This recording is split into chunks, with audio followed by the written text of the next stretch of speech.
अस्सलाम वालेकुम। Chapter number 2 को हमने स्टार्ट किया था। आज हम डिस्कस करेंगे चेंज इन मार्केट इक्विलिब्रियम। अगर मार्केट इक्विलिब्रियम चेंज हो तो क्या फ़र्क पड़ता है। एक तो होती है movement along the demand curve. Demand curve के अलोंग जो है मूवमेंट होना। ये मूवमेंट किस वजह से होती है?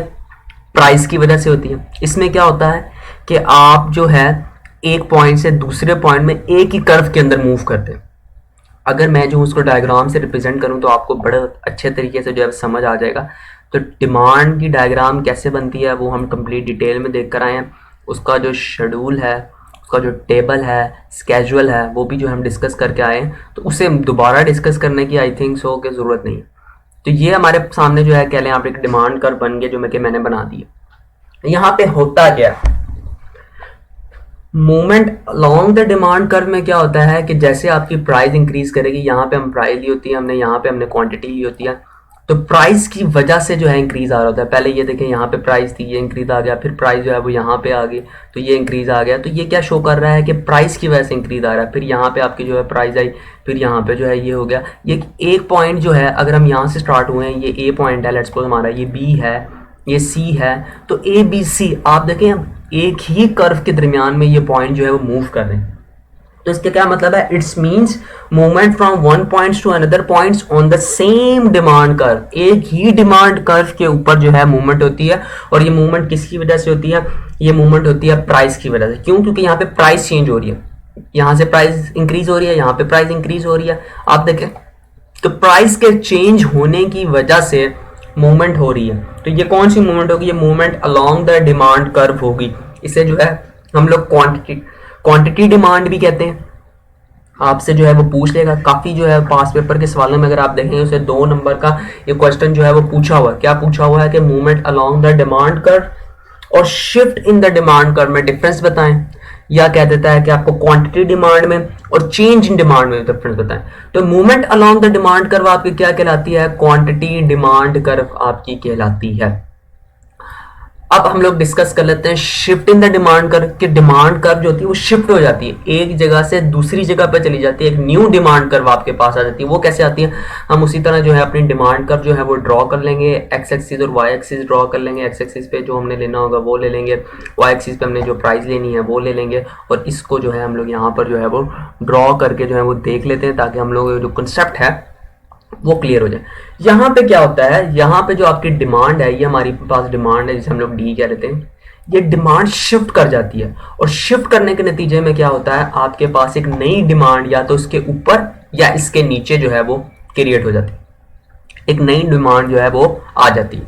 अब ये नई डिमांड किस वजह से आई है? ये प्राइस की वजह से नहीं आती है, ये दूसरे फैक्टर की वजह से आती है, ड्यू टू अदर फैक्टर्स। वो जो अदर फैक्टर्स हम डिटर्मिनेंट्स में पढ़ के आए थे प्राइस के अलावा, जिसकी वजह से आपकी डिमांड जो है वो चेंज हो सकती है, ये उन फैक्टर की वजह से जो है वो जो चेंजिंग आए तो उसकी वजह से क्या होता है, आपकी डिमांड राइटवर्ड या लेफ्टवर्ड शिफ्ट करेगी। ये जो है ये साइड जो है आपकी क्या है, राइटवर्ड। इसे जो हम लोग यहाँ पे लिख लेते हैं कि ये हमारी क्या है, राइटवर्ड, और ये जो है हमारी क्या है, लेफ्टवर्ड। तो लेफ्टवर्ड या राइटवर्ड जो है आपकी डिमांड कर्व जो है वो मूव करती है।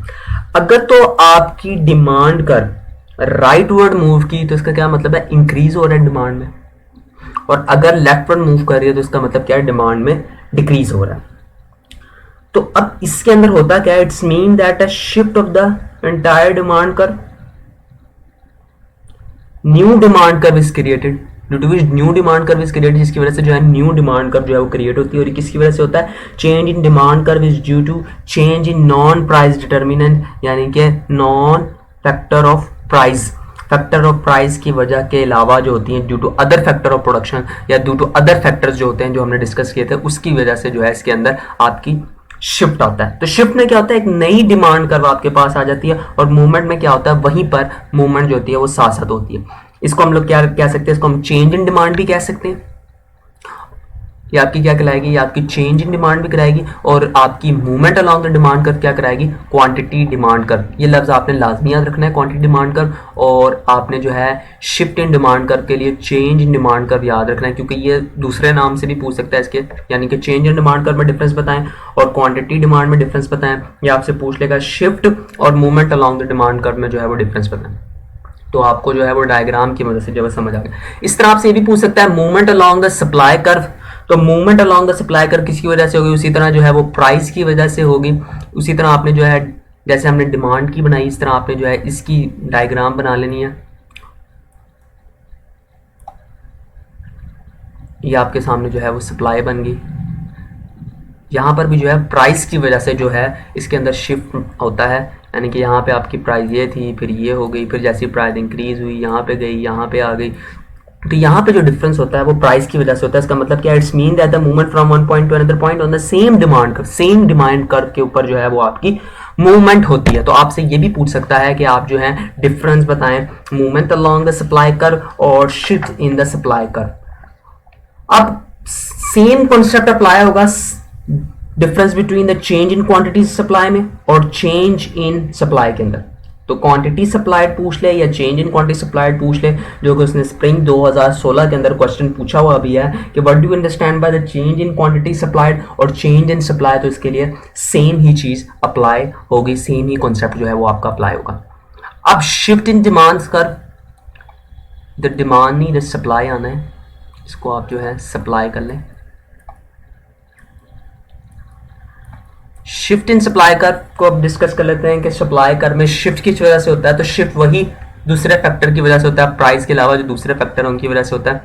उसी तरह हम इसकी जो है वो डायग्राम बना लेंगे यहाँ पर, और यहाँ पे क्या होगा, आपकी जो सप्लाई है वो शिफ्ट कर जाएगी, या तो राइटवर्ड शिफ्ट कर जाएगी या आपकी सप्लाई जो है वो लेफ्टवर्ड शिफ्ट कर जाएगी। और शिफ्ट किस वजह से करेगी, अदर फैक्टर ऑफ प्रोडक्शन और अदर फैक्टर्स जो हैं आपके, जो दूसरे फैक्टर्स हैं जिनको हम सप्लाई के अंदर जो है वो डिस्कस करके आए थे कंप्लीट डिटेल के साथ, तो उनकी वजह से जो है आपकी सप्लाई जो है वो एक जगह से दूसरी जगह जो है वो शिफ्ट कर जाएगी।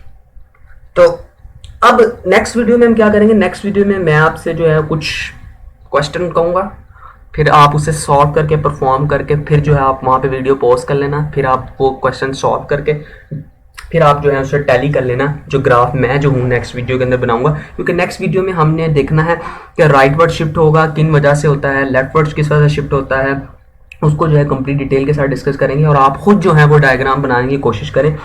वीडियो के अंदर तो मैं आपको बता दूंगा, लेकिन आपने पॉज कर लेना है, जहाँ पे मैं आपको कहूँगा कि अब यहाँ पे आप पॉज करके जो खुद जो है बनाने की कोशिश करें, वीडियो को स्टॉप करके। तो आपने खुद पहले बनाना है, फिर उसके बाद उसको टैली करना है कि आया आपने सही बनाएंगे या आपने क्या गलती जो है वो की है। तो ये 2 नंबर के शॉर्ट हैं। या तो आपसे पूछ लेगा कि आप जो है मूवमेंट अलोंग द डिमांड कर या शिफ्ट अलोंग द डिमांड कर बताएं या सप्लाई का बताएं, या आपसे जो है 2010 में उसने जो है ये क्वेश्चन पूछा हुआ है, what do you understand by a change in quantity supplied and change in supply, जिसके ऊपर एक ही कॉन्सेप्ट अप्लाई होता है। ये जो है आपने एक्सप्लेन करना है और ये आपने बताना है।